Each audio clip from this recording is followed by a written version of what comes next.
our psalm this morning.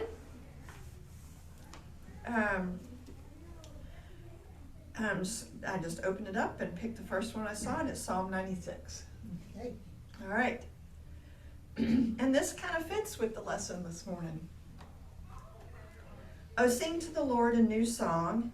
Sing to the Lord, all the earth. Sing to the Lord, bless his name. Tell of his salvation from day to day. Declare his glory among the nations, his marvelous works among all the peoples. For great is the Lord and greatly to be praised. He is to be revered above all gods. For all the gods of the people are idols, but the Lord made the heavens. Honor and majesty are before him. Strength and beauty are in his sanctuary. Ascribe to the Lord, O families of the peoples. Ascribe to the Lord glory and strength. Ascribe to the Lord the glory due his name. Bring an offering and come into his courts. Worship the Lord in holy splendor. Tremble before him, all the earth. Amen. So, that kind of works with the lesson today. And so hopefully you guys will see that too. Good morning.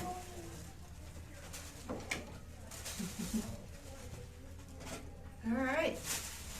All right, so the wedding at Cana is where we are.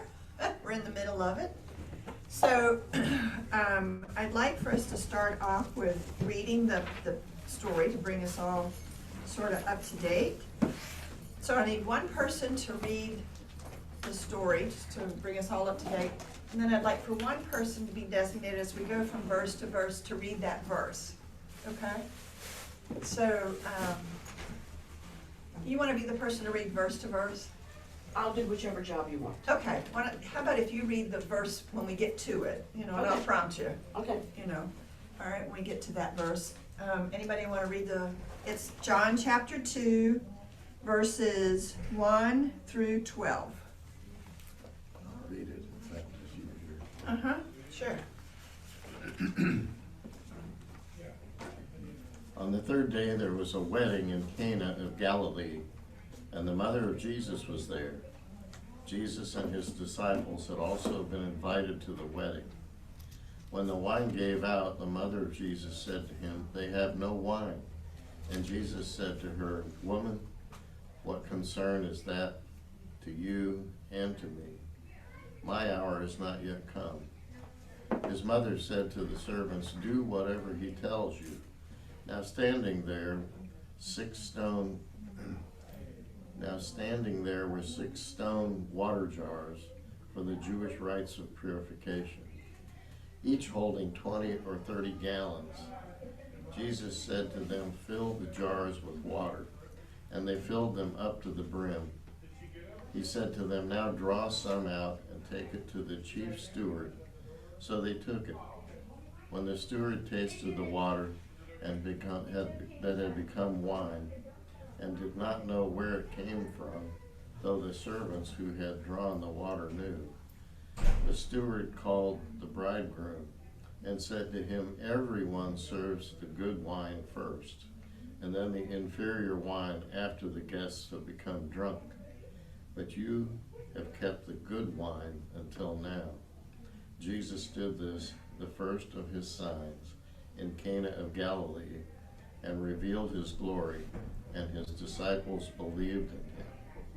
After this he went down to Capernaum with his mother, his brothers, and his disciples, and they remained there for a few days. Can I stop things and I want to talk about buckets. Yeah, yeah. And I'm willing to do the shopping like I've done in the past, so if anybody wants to give me money of any little amount, big amount, whatever, I will buy buckets, or buy supplies for buckets and put the buckets together. David said today in early church that he would be driving them to Raleigh. They're due here the 21st, which is 2 weeks from today. And David will, once we've got them collected, and Diane told me that her friends at Olive Branch were gonna make some and bring them up here. And I talked to David and said, "How big is your car?" He said, "I've got a trailer reserved." So if it's too big for the car, he's got other arrangements. So anybody wants to give any money, I'll make sure it turns into buckets. Okay. All right, so this is cleanup buckets? Right, no, I'm familiar. Yeah, so, wonderful. So just. Good, yeah, and there's one sitting in the fellowship hall if you wanted to do one on your own to see what the stuff looks Yeah. like. And he's got one on the altar today for World Communion Day. Cool. Yeah, with the supplies all spread out. Oh, okay, oh, What's- wow. What's the cost So of he a and I bucket? were, Last time I did this was $75, but prices have gone up a little. yeah, well, I went yesterday and bought the stuff for a bucket and I spent, probably about $85, $90 Okay. Okay. to get Including the everything. bucket Huh? and lid. Including the bucket and lid. Yeah, the bucket at Walmart is less than $4 and the lid is about $2.50, which, wish they'd had those prices when I was keeping bees and buying buckets, but. Okay. So, anyhow, yeah, so that's how much, and I found some stuff at Lowe's and some stuff at Walmart. Yeah, and what I remember was that Kroger was the best place for the gloves. Yeah, because they have to be non-latex. Yeah. So I didn't go to Kroger yesterday, so yeah, Yeah, so I'll be glad to take care of that. Church World Service has already distributed over 3,500 buckets. Okay. So, yeah. This is for inflation. Oh, okay. Thank you. Thank you, Sarah. Okay. Thank you. Okay. All right, and then so the other thing we need to talk about is your surgery is scheduled for The 17th, October 17th, yeah. Okay. Not this Thursday, but following the Thursday. Thursday after the concert. After the concert. Yes, sir. Yeah. Yep.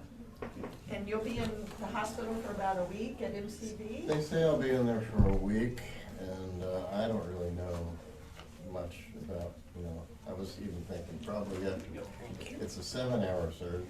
Yeah. So I might be in intensive care after that, Yeah. where I'll be. Right. And I'm sure I won't know where I'll be. Other people will be keeping up with Other that. people will know where I am. I will be answering Bud's telephone. Oh, And okay. so the big deal is, well, one of the big deals is after that, feeding tube for a month. Yeah, that's gonna be an interesting experience. It's gonna be hard getting bourbon balls in there. You can put in just the bourbon. Yeah. I'll put some bourbon in the drip first. That'll help. So anyway, we'll get through it, and thank you all for your prayers and help and so forth.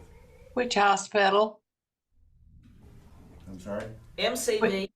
MCV, Okay. VCU Health, Yeah, PCU Health. Unwavering dedication, unparalleled. That's right. best surgeon in the world. Hey, all right. Okay, all right, any other news or updates? No, thank you, I'm glad, because, Yes, one more, we've got pumpkin pie truffles up here if you want. But it's not gluten-free, so. Right. and thank you, Bud and Susan, for our new table. Oh, wow. Sarah, Andrea, thank you. Yeah. Wow. That is Tiger Boy. nice. Yes, And and that's what this Tiger sign Boy. says for those of you on Zoom, that Tiger Boy assembled this. So if you don't follow Bud on Facebook, On Facebook. Yeah. you know that Tiger Boy is Yeah. the Bud's- number one assistant, Mhm. just right behind Susan. I don't know, I think he's probably ahead of me outside. Oh, okay, so the wedding at Cana, all right? So, thank you, Bud, for reading, and so we've talked about how, excuse me. So we have this wedding at this little town that's just not far from Nazareth. And so, Jesus' mother, who is not named in the book of John, all right? He doesn't call her Mary. They've been invited, he and his disciples and Mary have been invited, and so when the wine gave out, Mary gives this indirect hint, of, hey, they have no wine. It's like she's expecting him to, and she kind of knows what he's gonna do, and Yeah, fix this. yeah, fix this, right. And his response is, woman, what concern is that to you? And to me, my hour has not come yet. And so we've had quite a discussion about him referring to her as woman, which can have different meanings at that time. You know, it doesn't necessarily mean how we might interpret it today. But that Jesus is saying, hey, my hour hasn't come yet. But she then turns and says to the servants, do whatever he tells you. So, you know, a kind of motherly nudge that, hey, it's time. You know, it's time. Yeah, how long are you gonna wait, kid? 30 years old and you're Yeah. still living home. I know. We hadn't really talked about that last week, but that's something I read this week. Anyway, he's still living at home with his mother. So, Now, do we know that? Or do we just No. assume that? no, we don't know that. No, he's been out gathering his disciples, so he's been out roaming around a little. Yeah. So, But anyhow. it's real important, a woman alone at that time, without male support, Yeah. is not well thought of. Like, they only have a couple of, so, you know, if he was at home, It could have been to take care of his mother. Right. Yeah. Right. Right. And she also had other children, so, I mean, there may have been Right. several of them. So we're having to do a lot of speculation. Yeah. Because we just don't know. Yeah. You know, John doesn't refer to Joseph at all, and the other Gospels only refer to him as part of the birth story. You know, Matthew and Luke refer to him as the birth story, and that's all. In some of the Apocrypha, there are some references to the brothers having trouble with who Jesus is, and feeling overshadowed and unappreciated, and Joseph died early. You know, he was out of the picture when Jesus was fairly young. So, Typical sibling issues. Yeah, typical Right. sibling issues. right, Yeah. right. It's an unusual family dynamic. Yeah, That's a little bit like Joseph and his brothers, you know? yeah. Yeah. Right, right. So, okay, so we're starting at verse 5 with do whatever he tells you, okay? It's my hope today that we finish the woman at Cana. So, there we go. All right, so Mary's statement to the servants, do whatever he tells you. Barclay talks about how Mary was confident of him. You know, to me, that's the implication given there. She knows what he can do. Excuse me. It was Barclay that said he was 30 before he left home, and Mary lived with him all those years. So she knew her son. And even though she didn't understand what he would, even when she didn't understand what he would do, it seemed, even if he seemed to have refused her request, Mary still believed in him so much that, you know, she colluded with the servants to, you know, get them in on this. So, A.J. Levine in the Gospel of John, and we still have another copy of the book if anybody wants it, also agrees that Mary knows her son. So instead of fussing with him and having an argument, you know, she has this other indirect way of making things happen. Excuse me. You some water? Oh, I have some. Okay. So, AJ talks about the word that's used for servants, and we talked a little bit about this last week. The word used for servants is the word diakonai, which is translated into English diaconate. And there are some churches, some congregations, that for their deacons you know, when we had deacons and deaconesses, you know, then what did you call everybody all together? And so some churches use the word diaconate in recent times. So, and now we've gone to deacon now being a gender neutral word, which makes a lot of sense. So, so that's the word that is used for servants in this story, which in learning that, to me, puts a whole different level of meaning or implication as far as what role the servants are playing in this story. All right. And there's only one other time in John that that word is used, the diakonai, and that's in John 12:26. Whoever serves me must follow me, and where I am, my servant will be also. My Father will honor the one who serves me. So when you hear that, to know that that's the other place where diaconate is used. So, and it's speculated, speculates that John, in writing this book, or whoever it was that wrote this book, we call him John, it was toward the end of the first century. So more than likely he knew that he was familiar with folks in the church being referred to as deacons, that title, that role. Because it's a word that Paul used. Remember Phoebe, the story of Phoebe, and she was delivering his letter from Rome, and she's referred to as a deacon. And so Paul uses, also in Philippians, the first verse of Philippians, Paul and Timothy, servants of Christ Jesus, to all God's holy people in Christ Jesus at Philippi, together with the overseers and the deacons. So the author of John probably was familiar with that term. So for John 2, the deacons are people who serve others.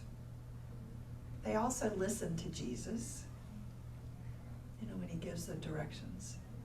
They are listening to Mary give directions, so they're listening to women also. And also in the Greek, how, well, in the Greek, there's the feminine form of nouns and the masculine form, much like in Spanish. But in Greek, that plural is gender neutral. So when it says diaconate, it's not referring simply to men or to women. So, anything anybody wants to add about the diaconate, the servants? Any other thoughts? All right, Sarah, verse 6. Now, standing there were 6 stone water jars for the Jewish rites of purification, each holding 20 or 30 gallons. All right, so 6 jars holding 20 to 30 gallons. All right, so that's what, 120 to 180? Depends on how many are 30 and how many are 20. So if you want to split the difference, 150 gallons. Thank you. Or if they were on the metric system. Right.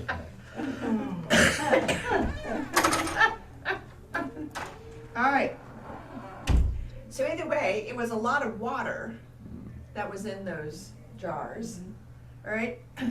And they were made out of stone. They weren't clay pots. So, so that's significant too when you get into holding wine, all right? Because the clay pots would have absorbed, the wine, but the stone jars didn't. 20 gallons of water weighs about 175 pounds. Mm-hmm. Yeah. Yep. Plus I the know weight of that the we jar. have to empty. Plus the other jar. Wow. Let's hope they had labels to get the yeah. wine out. Well, they said that the jars Pick 'em were up. probably empty or Right. close to They were empty. empty, because Right. they Yeah. used it to wash their hands, purification, Right. before a meal. Yeah. 20 Right. gallons of wine quickly weigh less. Hey, I have a footnote about the stone. Okay. Stone vessels would not become ceremonially unclean by contact with an unclean object or person. All right, say that again. I got you.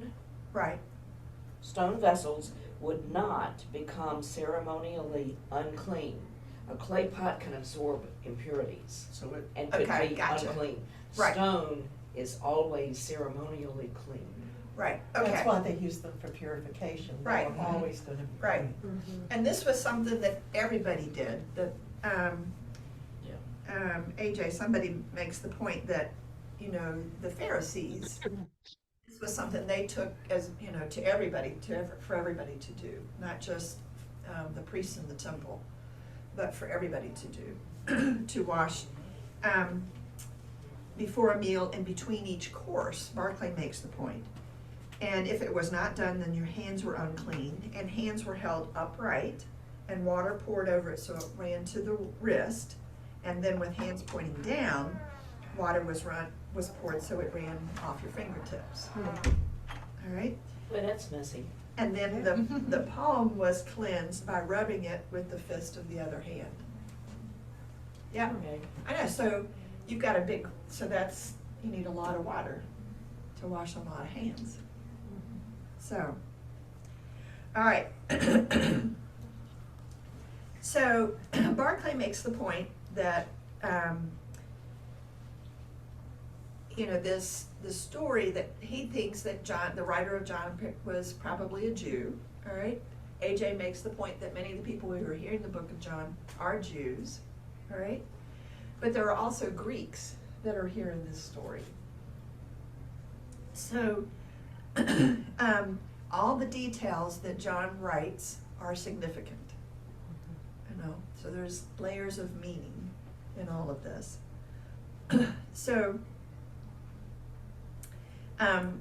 Barclay makes the point that there's 6 jars. 6 is the number which is unfinished and imperfect. 7 is the number which is complete and perfect.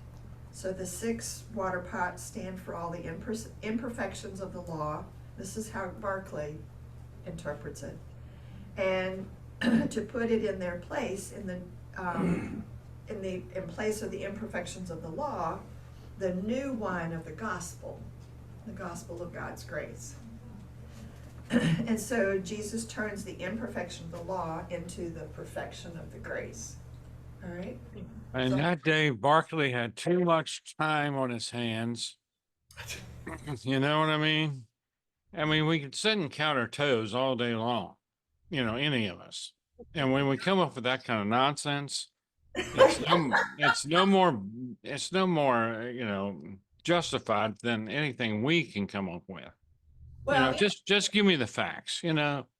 all right, so he and C.S. Lewis and Tolkien, you know, the 3 of them are sitting around having lots of, I'm sure, you know, in-depth conversations, so who knows? That's speculation on my part. AJ on the other hand, AJ, on the other hand, makes the point, these are her words, that the Christian interpretation gets kind of wonky sometimes. All right, that's the word she used, was wonky. That, that, you know, claims, and, you know, the church has and made it at sounded times. like she was talking about Barclay. Anyhow, that Jesus is replacing or eliminating Jewish practice concerning purification is kind of nonsense. All right. So AJ's in there with you, Harold. All right. So these jars are impervious to impurity, like your Bible made that note. And they're also less likely to break. So, and this tradition of washing before eating is still practiced by Orthodox Jews.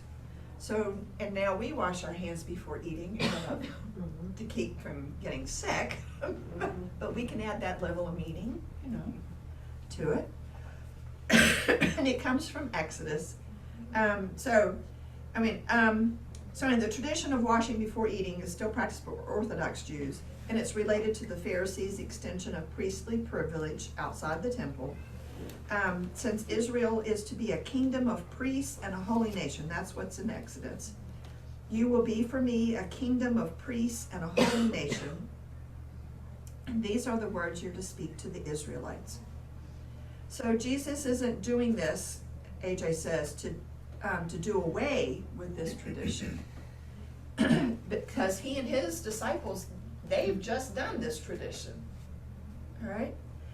And he doesn't say anything about, hey, you know, we don't have to do this anymore. That's not, you know, he doesn't say that. So this is why Jesus instructs the servants to fill the vessels. So it gives us, so he's filling the vessel. And what is he filling the vessel with? Water. He tells them to fill it with water. All right? So Sarah, read 7 and 8 for us. Okay.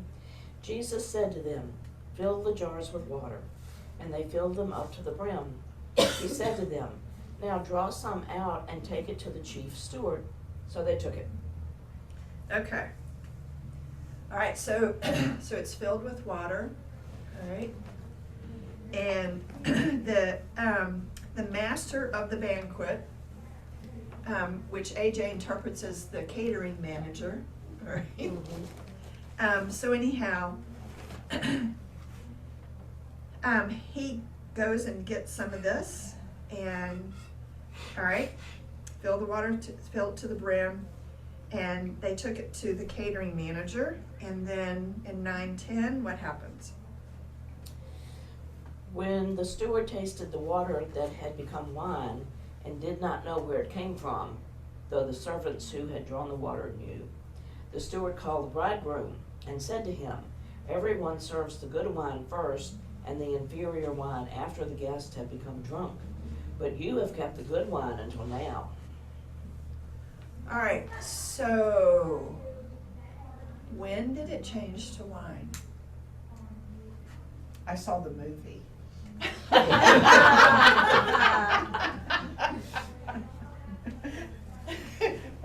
In the movie, it changed to wine before the servants took it. But here, it sounds like you don't know when. You know, it sounds like it happened when the guy tasted it. At some point. But still, the water's still back in the thing, so it's gotta be wine there because they're gonna be distributing it to everybody. Okay, but his instruction was fill the jars with water. Mhm. So if they fulfilled his instruction, it was water at that point. And then somewhere between that point and bringing it to the steward. Mhm. Well, the way this interprets is that they took him the water, which now had turned into wine. Which now had turned into wine. So, Maybe but it they turned carried into water, wine, but is it? now it's wine. So this says it's in transit. Lots of things happen in transit. You know, I used to think I like to wade around in the deep weeds way too much, but guys, you know, when this wine turned to water or water turned to wine, is you know, is it? Are we beating that to death? Heavily. Don't we always beat everything to death? How else are you gonna make this book go on for as long as it is? Right, but there's, you know, Jesus doesn't say water turn into wine. Right. Yeah, he doesn't, we don't know that he doesn't make a big deal out of it, he just, Well, it's like Right, the this feeding is- of the 5,000. Yeah. When do you know at what point the few fish they had multiplied? You don't care. It happened, God handled it, we go. You know, we go with that. I think it's interesting just if you look at it from a literary standpoint, because water in literature always means rebirth. Water in literature always means cleansing, baptism, new life, rebirth, a new chance. And fill it with water, and he begins, his first sign is rebirth, or symbolizing in literature rebirth, a new life, and maybe here's a bridegroom getting married, starting off on a new life. My first miracle is creating newness, a new covenant, the beginning of the new covenant. That's kind of how I always saw the wedding at Cana, was more of that story. And also you wonder if there's a tie-in to the Last Supper, you know, this is my body, this is my blood poured out for you. I mean, it could be a foreshadowing, if you're going with the literary motifs, it could be a foreshadowing. This is my blood poured out for you. And they're always so hospitable Mhm. in the Jewish community. You know, that's one of their big things is hospitality. So of course you're gonna lavish the best wine first, you know, because as he said, once the people are drunk, they don't know what they're drinking. You could give them Mad Dog 2020. And they'd be all happy. And the chief steward says, this is the better wine. Or he could be just obeying his mother. I Or think not. it has something to do with just faith. And the first example of, you know, what I'm thinking about is the Roman soldier who asked Jesus to heal his servant, his son. And you don't know when that was done. It was just done. Right. And I think that's just an example of who cares if it happened in transit or happened in the jar or whatever. The fact is, it It happened. happened. Right. Right, AJ. Harold? This is your Sunday to be right. Because you agree with Harold. All right. Unity. Yeah, AJ said, you know, the story has the sense of, some people could see it as a magic trick, depending on how cynical you are. The mystery of when did this occur, you know. But it is considered, she says it's, that in the book of the Gospel of John, there are 7 signs from Jesus to show us who he is, and this is the first one. All right. The other 6 are healing the royal official son from a distance, healing the paralyzed man in chapter 5, feeding the 5,000, feeding the 5,000 in chapter 6 of the book of John, walking on water in chapter 6, also in 6, healing the man born blind in chapter 9, and raising Lazarus from the dead in chapter 11. And that each sign has a symbolic meaning. But she talks about how turning the water into wine anticipates the messianic banquet. That's another layer of meaning, all right? The book of Isaiah talks about the messianic banquet, all right? There being this banquet for the Messiah.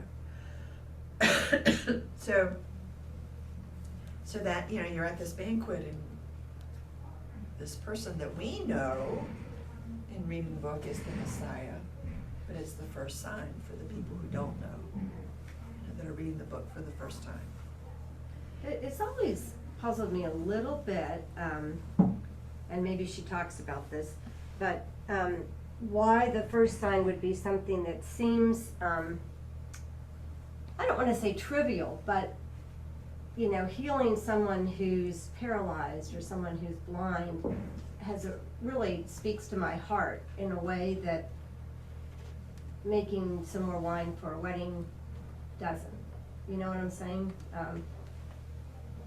And maybe I'm missing the point here, but No, I get I it. know, Maybe One we of the have to things start that we- off slow. yeah, you know, well, yeah, maybe you're gradual right. build up to the, Yeah. you know, now watch this, Lazarus, come on out. And he Right. You didn't, know. and he Right. didn't want to do anything.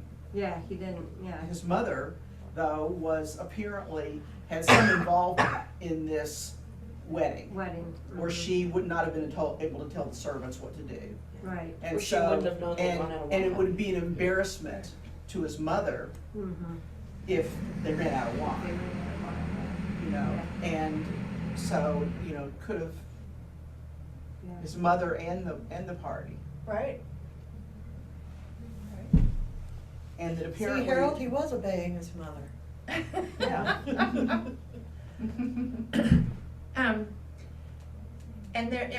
You mentioned it a minute ago though, but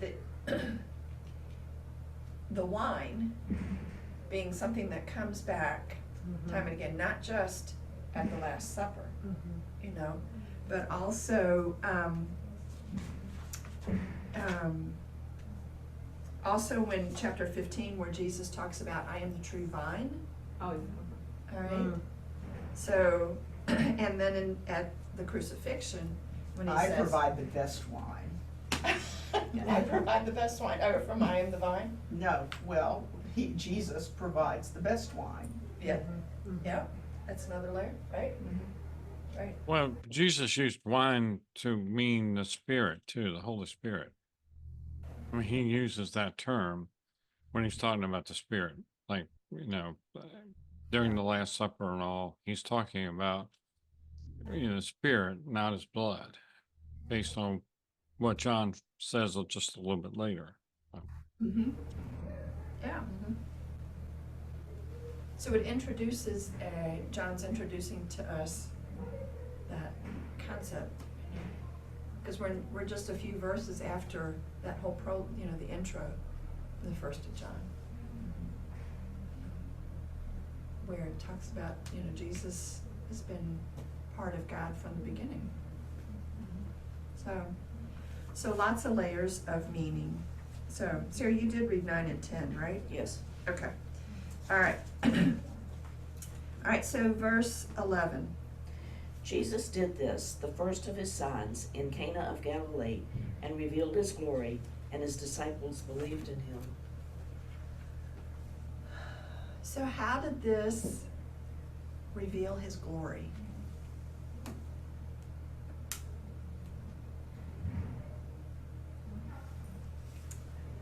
I wonder too. Can you turn water into wine? Yes. Yeah, can you turn 150 gallons of water into wine? I couldn't turn 1 cup of water into wine. But I'm like, kind of like you, Cassie, I'm like, this is not the image that I would think of as Right. to reveal The Jesus' Messiah. the Messiah's glory. Messiah, yeah. Yeah. But he talks earlier about how, my hour has not come. So he's not looking to make a big splash. Yeah. Fun. Right. Yeah. All right. And what comes to mind also, who is it? Is it Mark? Is it the Gospel of Mark where he repeatedly, he does stuff and he tells people, don't tell anyone, Yeah. Right. Right. So, Isn't that what's happening here? The chief steward just knows that there's good wine. Nobody ever said Yeah, Jesus. the servants are the only one that, The servants and his and, followers. Yeah. His mother. and the disciples. Oh, okay. right, yeah, the chief steward, the catering manager, he had All he knows is there was. as far as we know, he knows nothing about, this wine just showed up, he goes to the bridegroom. Everyone Alright. else at the party's drunk, so they're not gonna know. All right, they're also, It clarifies that his mother knew exactly who he was.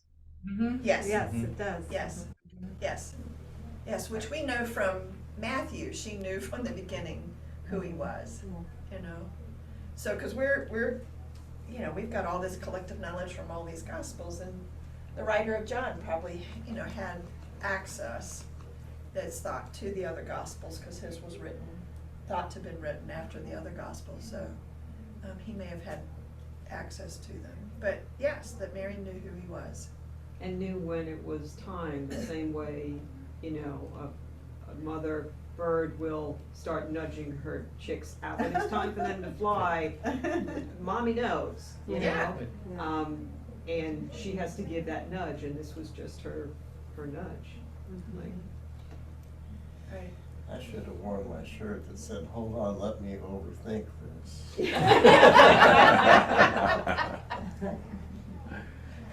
Paul, when we read this passage with him, he also talked about how having this first miracle at a wedding ceremony speaks to the sanctity of marriage too within the religious tradition. So Right. he put some significance to the fact that it was done as part of the marriage ceremony. Yeah, and AJ talks about that, also has talked about that, about this helps to emphasize the importance of the family and the sanctity of marriage, right, and the celebration, so. And repeatedly, he's referred to as the bridegroom. Yes. And we are the bride, the church itself is the bride, so. That's true, yeah. Here, he makes his first sign for a bride, a bridegroom, the wine, filling it to new wine. The bridegroom comes to the church and brings the new covenant, you know, and that's from a literary standpoint, but that would be easy to interpret. I think also it was saying, I don't know whether it was AJ or who it was that was saying something to the effect of, who was the bridegroom? AJ does. Who is the bridegroom here? Who is the one that saves the day? They're Right, giving so the when the bridegroom catering all of the manager credit. takes this wine to him, Okay. who is the bridegroom the catering manager is referring to? 'Cause remember, John has, everything has some meaning in the stories. And I think that with the catering manager, the bridegroom is the bridegroom, but in the story, it makes you think about the bridegroom with regard to Christ. Okay, I want to read this, so it's interesting, because you had this note to read this paragraph on page 21, and when I read this, I was like, oh yeah, we need to talk about this. I didn't All want to right. have to write the notes about it, because it's just, Yeah, no, I agree. So thanks to Susan, she over-prepared last week, so she made my preparation a lot easier this week, so thank you. All right, so, so the gaps in this story, one on top of the next, this is AJ's writing, leave me disoriented. As I've consumed a lot of that rich wine at Cana, all right, I thought I knew what was going on. The wedding ran out of wine. Jesus' mother indirectly requested that Jesus do something. Then she tells the servants to follow his instructions. They fill 6 jars to the brim with water and take some, and here I'm lost. Somewhat. Water? Wine? A liquid that shifts the water to wine as they are transporting it? The servants bring the what? Water? Wine? To the catering manager? But now he's confused since the servants knew where the, what, water, wine came from, but he did not. He calls the bridegroom. Who? Jesus? The fellow getting married? He speaks of saving the best for last, which suggests at the least that the custom normally followed was tacky. You describe it as kind of tacky. You serve the best and then you serve the MD 2020 later. And now a reference to a sign, meaning what? Sign of what? Why not just ask the Greek term dynamis, mighty work? Why not just use the Greek term dynamis, which means mighty work, or miracle? I'm still confused or tipsy. Jesus revealed his glory. How? To whom? Did the servants know what he changed? Did the servants know that he changed water into wine? If so, why did they not believe? So it talks about the disciples believe. Or are these servants, these diakoni, these deacons, are they also disciples? They do what Jesus tells them to do, and that is what disciples are supposed to do. Unlike the synoptics, John talks rarely about he doesn't talk about the 12, as we've seen, all right, and never provides a list of names. So who is, in John's view, among the disciples? More, what exactly do these disciples believe? That Jesus can turn water into wine? Then she makes the note, so can Penn and Teller. That he is another Dionysus. Dionysus was the Greek god of wine, and there's a whole story about how he does that. And since the Greek verb translated believed, pisteo, can also mean had faith in or trusted. So that word believed, that the disciples believed, that's what that word also means, is had faith in or trusted. Perhaps John is emphasizing the trustworthiness of what Jesus does. From listening to his mother, even though it was not his time to manifest his glory, to helping the wedding planners avoid social embarrassment, to increasing the joy of everyone who attended the wedding. On the matter of signs, as the introduction notes, John finds even more blessed those who do not see and yet believe. So are the signs needed? Okay, but to me, honestly, all these questions, pages 21 to 22, Yeah. do not need to be there.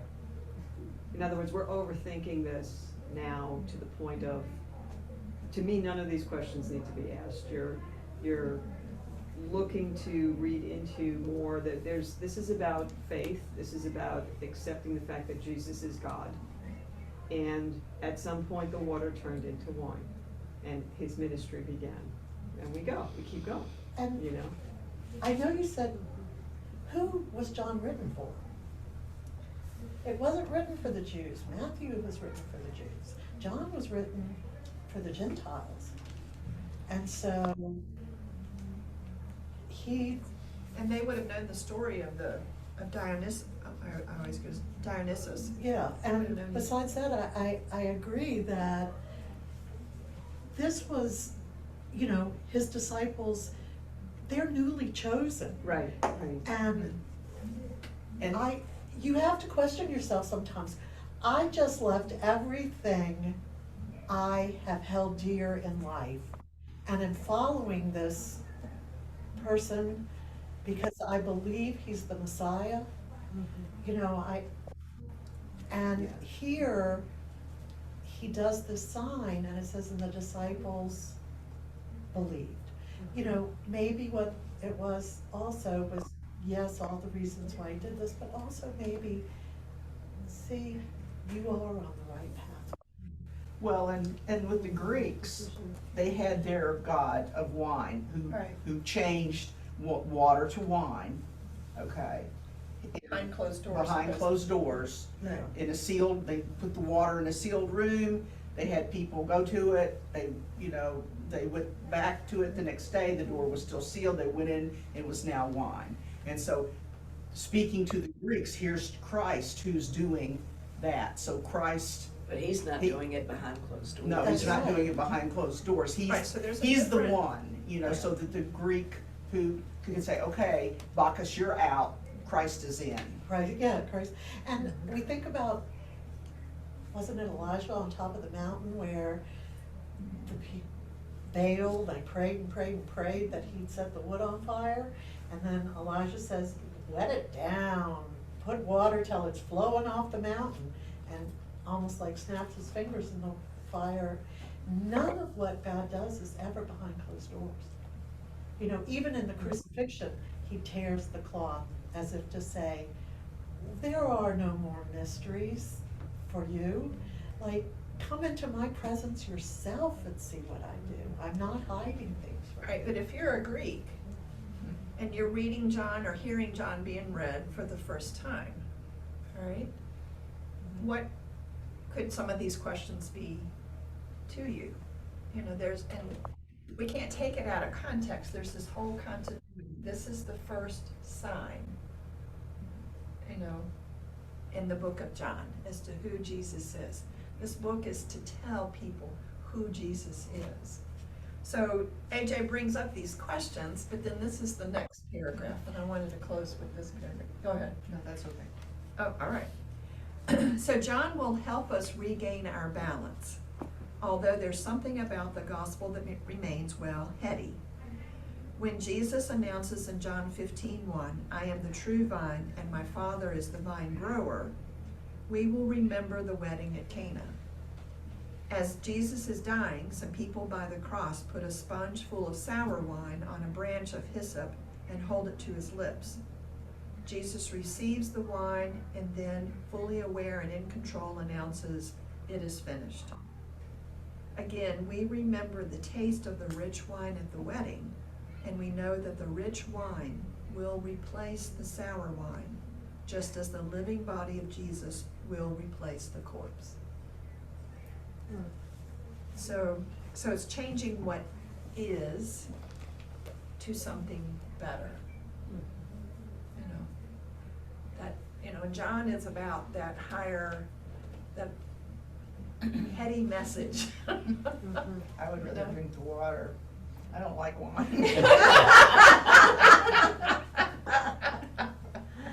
Yeah, that water could make you sick. Yeah, it was purified. Right, so that the message of the wine. and the wine being available to, everybody, that we all have a role in this. The servants were part of the diaconate, from John's portrayal of it. So I think that, to me, is something probably one of the biggest new pieces that I learned about this story, the servants being part of the diaconate. And I like the idea about when you're talking about literature, and we brought up Lord of the Rings and C.S. Lewis and everything, that there is the story, there's the surface story. There was a wedding, Jesus came, he turned water into wine, everyone was happy, but then there's a lot of symbolism in literature. And there's a lot of symbolism in art, sometimes when you talk with the artist themselves, they say, the critic will say, here's what this means, and the artist will say, no, not at all. So you have a lot of critics out there, or people analyzing symbolism. Instead of having a Jewish person analyze this story, maybe we needed a Greek person analyzing this story. Someone who had that, who was pagan, analyzing what this would mean. So because they're the ones who this story might have really applied to, Right. for John. Right, so we need the commentators from the first century Yeah, Christians. That's right. yeah, we'll invite them. That's what we next- really want. That's right. Where are they? All right, so next week we're going to move to John 3 and 4, the story of Nicodemus and the Samaritan woman.